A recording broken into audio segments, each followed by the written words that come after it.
Hello friends, study experts classes में आप सभी का स्वागत है। दोस्तों, आज के वीडियो में हम सामान्य ज्ञान के मात्रक और विमा से संबंधित प्रश्नों को देखेंगे।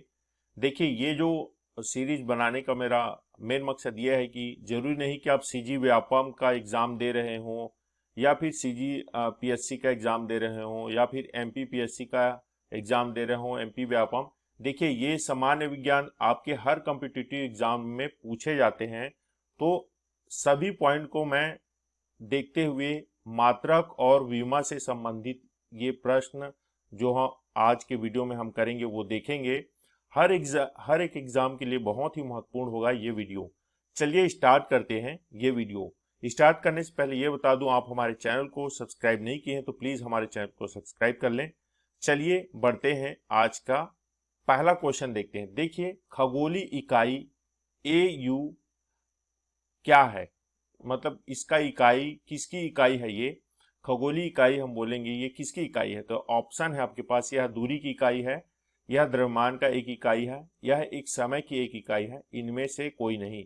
तो देखिए, खगोलीय जो बोलते हैं खगोलीय दूरी, तो ये क्या होता है? ये दूरी की इकाई होती है। Option number A correct answer होगा। देखिए, इसके बारे में कुछ और भी जान लेते हैं हम। ये खगोलीय इकाई AU सूर्य और पृथ्वी के बीच की औसत दूरी है। देखिए, ये सूर्य है और हमारा ये पृथ्वी, तो इसके बीच की दूरी को जो बोलते हैं हम, इसको क्या बोलते हैं? खगोलीय दूरी बोलते हैं। ध्यान में रखिएगा, क्या इसको खगोलीय दूरी कहते हैं। और खगोलीय किसकी इकाई होती है? तो ये दूरी की इकाई होती है, जो लगभग 160 मिलियन किलोमीटर की दूरी है। देखिए, यहां से और यहां की जो बीच की दूरी है, ये लगभग 160 मिलियन किलोमीटर में है। ये एग्जाम में आपसे पूछा जा सकता है, यहां से एक क्वेश्चन बन सकता है कि इसके बीच की दूरी कितनी है, तो 160 मिलियन किलोमीटर। और इसको खगोलीय दूरी, और खगोलीय दूरी किसके किसके बीच होती है? तो सूर्य और पृथ्वी के बीच की दूरी को खगोलीय दूरी कहते हैं। देखिए, नेक्स्ट पॉइंट, हमारे सौर मंडल के भीतर दूरियों को निर्धारित करने के लिए खगोलीय इकाइयों का प्रयोग किया जाता है, यानी कि उपयोग किया जाता है। अब यहां पर ये क्वेश्चन आता है कि 1 AU यानी कि एक खगोलीय इकाई किसके बराबर होता है? तो ध्यान में रखिए आप, 1.5 गुणा में 10 की घात 11 मीटर के बराबर होता है। ये इंपॉर्टेंट है, इसको भी याद रखिए। एग्जाम के व्यू से देखा जाए तो ये भी इंपॉर्टेंट है। जितना मैं आपको बता रहा हूं, हर एक पॉइंट ही इंपॉर्टेंट है, आप हर एक चीज को याद करते चले जाइए। चलिए नेक्स्ट क्वेश्चन की ओर बढ़ते हैं। अगला क्वेश्चन देखते हैं, निम्नलिखित में से कौन सी एक सदिश राशि है? देखिए, इसमें अब सदिश राशि पूछा गया है, तो आप बताइए इसमें से कौन सा एक जो है सदिश राशि है। देखिए, सदिश राशि की बात करें तो वेग जो होता है ये सदिश राशि होता है। Option number D correct answer होगा। अब वेग वेग हो गया। बाकी जो देखिए, समय एक अदिश राशि है। देखिए, अगर समय की बात करेंगे तो ये क्या है? एक अदिश राशि है। और आयतन की बात करेंगे तो ये भी एक अदिश राशि है। और गति की बात करेंगे तो ये भी एक अदिश राशि है। समय, आयतन, गति, ये तीनों अदिश राशि हैं और वे क्या है? सदिश राशि है। यहां से देखिए, आपके पास ये चार ऑप्शन है, चारों को याद कर लीजिए, कौन अदिश है कौन सदिश है, मैंने आपको बता दिया। देखिए, अब गति जो बोलते हैं, ये गति गति क्या होता है? विस्थापन के परिवर्तन की दर को वेग कहा जाता है। ठीक है, देखिए, अगर वेग की बात करेंगे तो ये क्या होता है? विस्थापन की दर को वेग कहा जाता है। अब गति क्या कहलाएंगे? दूरी के परिवर्तन, दूरी के परिवर्तन की दर। देखिए, दूरी के परिवर्तन की दर को गति कहते हैं। और वेग क्या होता है? विस्थापन की दर को वेग कहा जाता है। ठीक है, यहां तक आपको समझ में आ गया। देखिए, अदिश और सदिश राशि ये भी समझ में आ गया आपको क्या होता है। देखिए, अगर हम बात करते हैं अदिश राशि और सदिश राशि, देखिए अदिश राशि में अगर हम अदिश राशि की बात करें, अदिश राशि क्या होता है, तो अदिश राशि में केवल हमको परिमाण मिलता है, इसमें सिर्फ परिमाण होता है। और सदिश राशि की बात करेंगे, अगर सदिश राशि की बात करेंगे तो सदिश राशि में परिमाण के साथ क्या क्या दिशा भी होता है, दोनों होता है, और दिशा, परिमाण और दिशा दोनों किसमें होता है, सदिश में। अदिश में सिर्फ परिमाण होता है। चलिए नेक्स्ट क्वेश्चन की ओर बढ़ते हैं।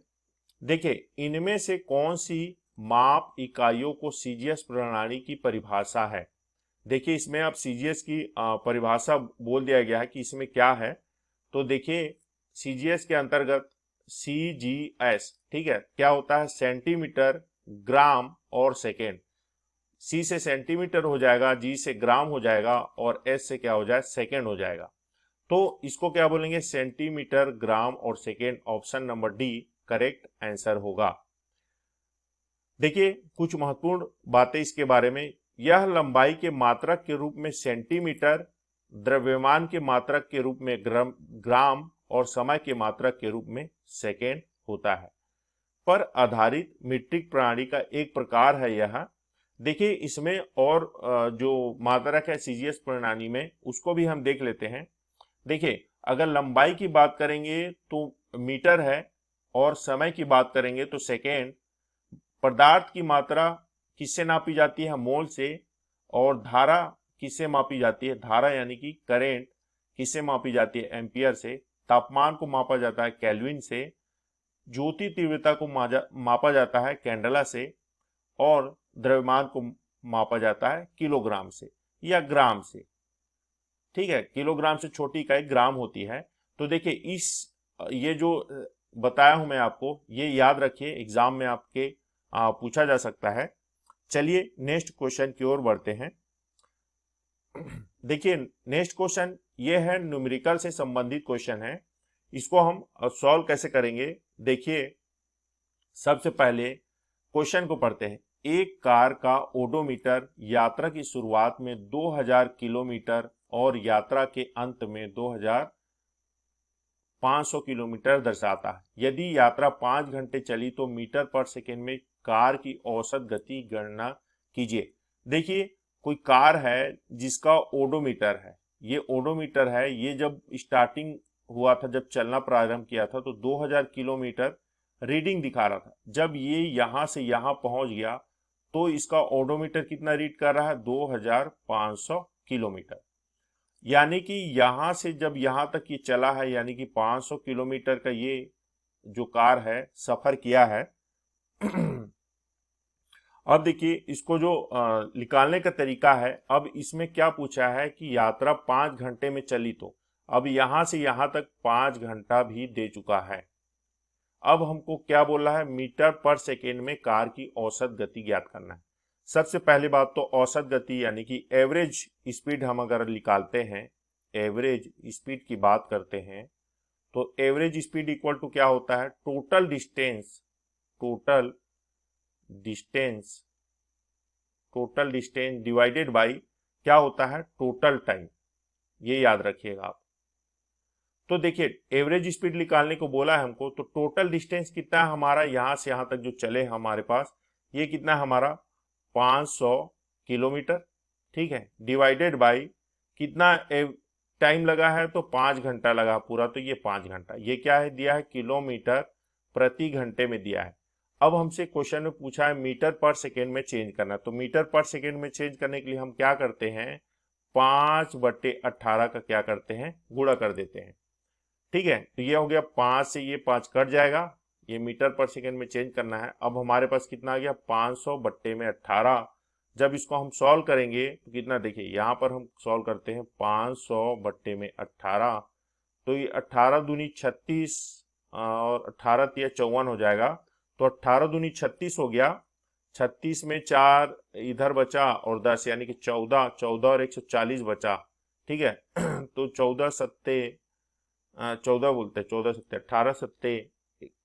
फिर बात करेंगे यहाँ पर 18 का मल्टीप्लाई 7 से करके देख लेते हैं। 18 7 8 56 की 6 हासिल 1 5 7 7 7 5 12 126। तो 7 बार में चला जाएगा, फिर पॉइंट लगाएंगे, 0 जाएगा, फिर 7 बार में जाएगा, उसके बाद फिर अगर हम लोग सॉल्व करेंगे तो 7 बार और कटेगा। तो ये मीटर पर सेकेंड। तो ये इसका जो आंसर होगा option number C correct answer होगा। ठीक है, तो इस तरीके से एवरेज जो क्वेश्चन होगा उसको हम सॉल्व करेंगे। ये हमारा मेन फॉर्मूला है, इसको याद रखिए कि एवरेज निकालने के लिए। और मीटर पर सेकेंड में पूछा है तो 5/18 का आपको क्या करना है, मल्टीप्लाई करना है। अगर इसी को किलोमीटर पर घंटा में पूछा होता तो हमको कोई चेंजेस नहीं करना पड़ता, इसको सॉल्व कर दिए होते तो हमारे पास सीधा सीधा क्या आता, 100 किलोमीटर प्रति घंटा किया आता। अब देखिए यहाँ पर मीटर पर सेकेंड में दिया है, इसीलिए हम इसको इससे मल्टीप्लाई किए हैं। चलिए नेक्स्ट क्वेश्चन की ओर बढ़ते हैं। नेक्स्ट क्वेश्चन देखते हैं किस तापमान पर सेल्सियस और फ़ारेनहाइट माप बराबर होती है। देखिए जो सेल्सियस का तापमान है और फ़ारेनहाइट, ये दोनों क्या होता है, आपस में बराबर हो जाता है। किस तापमान पर, तो ये जो होता है ये आपका तापमान -40 डिग्री पर जो है बराबर हो जाता है किसका, सेल्सियस और फ़ारेनहाइट का माप का। देखिए अगर इसको हम लोग निकालते हैं, अगर सही तरीके से अगर देखा जाए तो हमारे पास क्या है, सेल्सियस है, फ़ारेनहाइट क्या होगा, बराबर हो जाएगा। और हमको पता है क्या, अगर फ़ारेनहाइट और सेल्सियस का अगर हम लोग फॉर्मूला निकालते हैं तो हम क्या होता है, C इक्वल टू क्या होता है, F-32 और गुणा में 5/9 होता है। अगर ये वैल्यू को हम यहाँ पर पुट करके सॉल्व करना चालू करें तो देखिए C हमारा क्या है, अगर दोनों की बात करेंगे तो ये भी x है, ये भी x है, बराबर है बोल दिया, तो ये हमारा x हो गया। और F यानी कि फ़ारेनहाइट में निकालना है तो ये क्या हो जाएगा हमारे पास, x-32 और गुणा में 5/9। ठीक है, आगे देखिए अब इसको हम लोग सॉल्व करेंगे तो कितना आ जाएगा, ये इधर जाके कितना हो जाएगा, 9x और अंदर ये कितना हो जाएगा, 5x और 32 में गुणा करेंगे तो 5 दूनी 10, हासिल आई 1, 5 या 15, 1 16, 160। ये यहाँ पर इतना आ गया। अब 5x को इधर ले चलते हैं, 9x माइनस 5x बराबर 160। आगे करेंगे तो ये 4x बराबर 160 और x बराबर कितना हो जाएगा, 160/4, तो 4 चौक 16 हो गया। ठीक है, ये इतना हो गया। ये सब क्या है, माइनस में है, यहाँ पर ध्यान में रखिए ये माइनस है तो ये भी माइनस में आ गया। तो ये हमारा 40 डिग्री सेल्सियस 40 डिग्री आ गया कि सेल्सियस और फ़ारेनहाइट जो होता है 40 डिग्री पर, -40 डिग्री पर बराबर होता है। देखिए केल्विन तापमान पर अगर निकालते हैं तो केल्विन तापमान के लिए अगर हम फॉर्मूला निकालते हैं तो वो होता है हमारा K = C + 273। ये केल्विन क्या और सेल्सियस के बीच में संबंध होता है और सेल्सियस और फ़ारेनहाइट के बीच में ये वाला संबंध होता है। तो ये फॉर्मूला आप याद रखिए। चलिए नेक्स्ट क्वेश्चन की ओर बढ़ते हैं। देखिए तापमान का ऐसा ही मात्रक जो है केल्विन होता है, ये याद रखिएगा। अगला है 1 जूल कितने अर्ग के बराबर होता है। तो 1 जूल जो होता है ये होता है 10⁷ यानी 10⁷ अर्ग के बराबर होता है, ये याद रखिएगा। Option number B correct answer होगा। देखिए कुछ महत्वपूर्ण बारे में इसके, कार्य की एसआई इकाई जूल है जबकि सीजीएस इकाई अर्ग होती है। अगर एसआई इकाई की बात करेंगे कार्य की, ठीक है, तो जूल कहेंगे और सीजीएस में अर्ग होती है। देखिए जब किसी वस्तु पर बल लगाया जाता है तो इसके परिणाम स्वरूप बल की दिशा में विस्थापन होता है, तो उसे बल द्वारा किया गया कार्य कहा जाता है। नेक्स्ट क्वेश्चन देखते हैं, वेग समय आलेख के अधीन क्षेत्र क्या दर्शाता है। देखिए वेग और समय का आलेख, सबसे पहले क्वेश्चन को उत्तर बताने से पहले मैं बता दूं, समय और वेग का पहले ग्राफ बना लेते हैं। देखिए हमारे पास समय और वेग का ग्राफ बनाएंगे तो कुछ ऐसा बनेगा। ये हमारा मान लीजिए क्या है, वेग है, ये वेग है तो ये क्या हो जाएगा, समय हो जाएगा। समय और वेग का ग्राफ बनाते हैं। देखिए अगर कोई पॉइंट है, अगर t1 समय है हमारे पास, यहाँ पर हम t1 समय लेते हैं, यहाँ t2 समय लेते हैं, यहाँ पर वेग v1 और v2 ले लेते हैं। देखिए अगर यहाँ पर v1 और t1 समय में कोई आलेख है या कोई भी चीजें हैं जो चलना प्रारंभ करती है और सीधे यहाँ जाती है v2 और t2 के समय यहाँ पर, ठीक है, तो ये a है और ये b है, ध्यान में रखिएगा इसको। तो देखिए अब ये a और b यहाँ तक तो चला गया, यानी कि यहाँ से यहाँ तक विस्थापित हुआ है। ये समझ में आ रहा है आपको, ये विस्थापित हो रहा है। अब देखिए इसमें हम ये बोल सकते हैं वेग को समय के साथ गुणा कर रहे हैं, ठीक है, यानी कि वेग को किसके साथ, समय के साथ गुणा कर रहे हैं, जो विस्थापन देगा। तो हम बोल सकते हैं विस्थापन बराबर क्या होगा, विस्थापन बराबर अगर हम लोग बात करेंगे तो विस्थापन बराबर क्या हो जाएगा, वेग और गुणा में समय। ये हमारा हो गया। जब वेग और समय का गुणा करेंगे तब हमको क्या होगा, विस्थापन हो रहा है, विस्थापित हो रहा है। इस प्रकार से हम इसको समझ सकते हैं। देखिए अब यहाँ पर वेग समय आलेख के अधीन क्षेत्र क्या दर्शाता है, तो ये जो क्षेत्र है वो क्या दर्शाता है, आपका विस्थापन दर्शाता है। Option number A correct answer होगा। ठीक है, देखिए विस्थापन स्थिति में परिवर्तन को विस्थापन कहते हैं। स्थिति में परिवर्तन हो रहा, पहले यहां था फिर यहां चला गया। यह सबसे छोटी दूरी है जिसमें दो बिंदुओं के बीच तय की जाती है। ये छोटी है, देखिए ए और बी तक गया, ये छोटी दूरी है, इसी को विस्थापन कहते हैं। अब क्या होता है, वेग, विस्थापन की दर को वेग कहते हैं। जो विस्थापन का जो दर होता है उसको वेग कहते हैं। यह विस्थापन की तरह एक सदिश राशि है। मैंने अभी आपसे पीछे क्वेश्चन में पूछा था वेग कैसी राशि है, तो सदिश राशि है, ठीक है। और सदिश राशि में क्या होता है, सदिश राशि में आपका परिमाण, परिणाम और दिशा दोनों होता है, ठीक है। लेकिन अदिश राशि में सिर्फ क्या होता है, परिमाण परिणाम होता है, ठीक है। अगला है, देखिए त्वरण निकालने का सूत्र क्या होता है। सबसे पहले बात आपको ये बता दूं, त्वरण निकालने का सूत्र तो पता चल जाएगा हमको क्या है।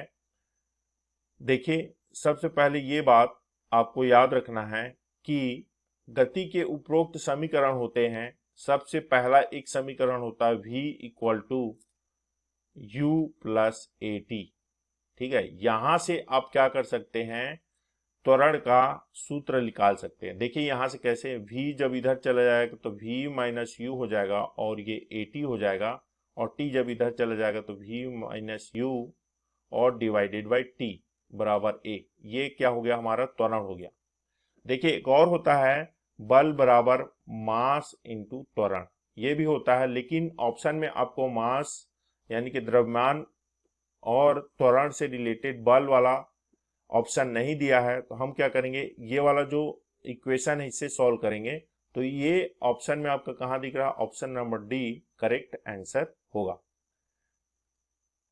देखिए त्वरण वेग में परिवर्तन की दर को त्वरण कहा जाता है। त्वरण का एसआई मात्रक जो है मीटर पर सेकेंड स्क्वायर होता है, मीटर पर सेकेंड स्क्वायर होता है त्वरण का एसआई इकाई।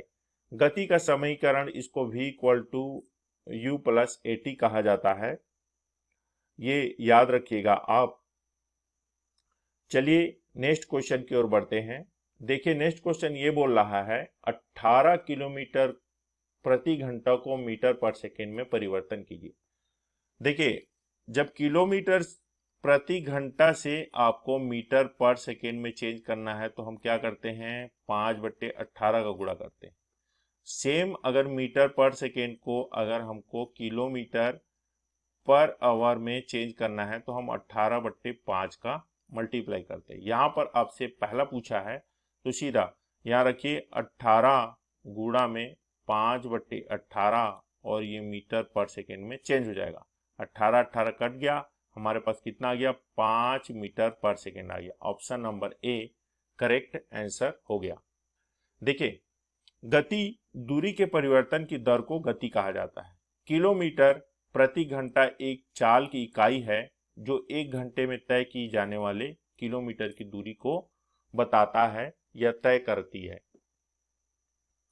नेक्स्ट है, पानी के अंदर की वस्तुओं का पता लगाने के लिए किस यंत्र का उपयोग किया जाता है? तो पानी के अंदर जो वस्तुएं हैं उसका पता लगाने के लिए हम किसका उपयोग करते हैं? रडार का या स्कूबा का या सोनार का या लेजर का, किसका उपयोग करते हैं?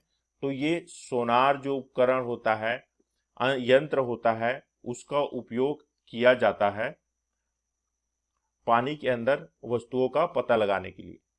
तो दोस्तों आज के लिए बस इतना ही। अगर ये वीडियो आपको अच्छा लगा हो तो वीडियो को लाइक करें, दोस्तों के साथ शेयर करें और कमेंट बॉक्स में कमेंट करके जरूर बताएं कि ये वीडियो आपको कैसा लगा। और अभी तक हमारे चैनल को सब्सक्राइब नहीं किए तो प्लीज़ हमारे चैनल को सब्सक्राइब कर लें। ऐसे ही हम इंफॉर्मेटिव वीडियो आपके लिए लाते रहेंगे। मिलते हैं कल के वीडियो में। आज के लिए इतना ही। धन्यवाद वीडियो को पूरा देखने के लिए।